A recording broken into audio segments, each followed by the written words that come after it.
जितने भी शिया हमारे बरादरान है उनके लिए सबसे अजीम शख्स थे वो। उनका कत्ल हो जाता है और उनका एक मोर्चा निकालने के लिए पुलिस कहती है कि आप नहीं निकालना करके, उसमें उनको इजाज़त नहीं दी गई है करके। अगर इंशाअल्लाह अगर शिया बिरादरी अगर ये मोर्चा निकालना चाह रही है रमज़ान के अंदर, हम जिम्मेदारी लेंगे उसमें, और फिर पुलिस परमिशन दे ना दे एक बड़ा मोर्चा हम निकालेंगे उसके अंदर, इस बात की निंदा करने के लिए कि कैसे शिया बरादरी के सबसे बड़ी और ईरान के राष्ट्रपति इनका जिस तरीके से कत्ल किया गया था।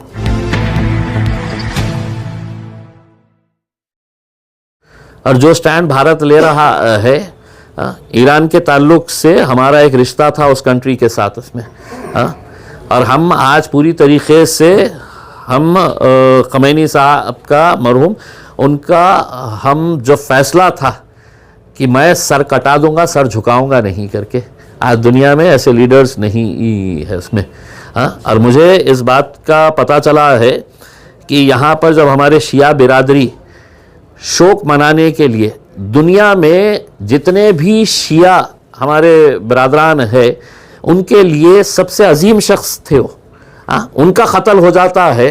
और उनका एक मोर्चा निकालने के लिए पुलिस कहती है कि आप नहीं निकालना करके, उसमें उनको इजाज़त नहीं दी गई है करके। अगर इंशाअल्लाह अगर शिया बिरादरी अगर ये मोर्चा निकालना चाह रही है रमज़ान के अंदर, हम जिम्मेदारी लेंगे उसमें, और फिर पुलिस परमिशन दे ना दे एक बड़ा मोर्चा हम निकालेंगे उसके अंदर, इस बात की निंदा करने के लिए कि कैसे शिया बरादरी के सबसे बड़ी और ईरान के राष्ट्रपति इनका जिस तरीके से कत्ल किया गया था। आलमी तनाज़ा चल रहा है, इसमें हिंदुस्तान के रोल को कैसा देखते हैं आप? जिस तरह से मोदी जी खामोश थे और मसलियत पसंदी का मुजाहरा कर रहे थे। देखिए, मरने वाला जो शख्स था वो कोई आम आदमी नहीं था, एक मुल्क का राष्ट्रपति था, और उस मुल्क के राष्ट्रपति के लिए हमारे पंत प्रधान के पास इतनी भी तहजीब नहीं है कि उसके लिए उन्होंने कम से कम एक ट्वीट करके उनको श्रद्धांजलि देना चाहिए करके। आप दुनिया के अंदर ये कहते हैं कि मैं तो इतना बड़ा ताकतवर आदमी हूँ कि जब वो जंग चल रही थी रशिया के अंदर यूक्रेन के साथ, तो उनके भक्तों ने बोल डाले थे कि मोदी जी ने फ़ोन करे तो रुक गई है बोले। तो इतने बड़े तो उनके ऐसे गधे भक्त है, तो उन्होंने कह रहे हैं कि इन्होंने फ़ोन करे थे तो वो रुक गई है जंग करके। तो आपको ये किसने इख्तियार दे दिया है कि आपको, क्या मुल्क ने ये बोला है कि आपने है तो इजराइल का साथ देना चाहिए करके? आप जालिम ताकतों का साथ दे रहे हैं, आप जालिमों का साथ दे रहे हैं जो दुनिया के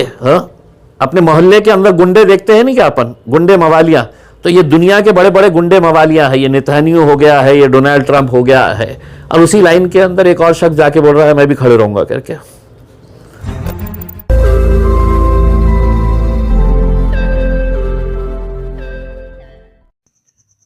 रोज नई खबरों को देखने के लिए हमारे औरंगाबाद समाचार चैनल को सब्सक्राइब कीजिए और नोटिफिकेशन पाने के लिए हमारे बेल आइकन को दबाइए ताकि हर खबर की नोटिफिकेशन आपको मिलती रहे।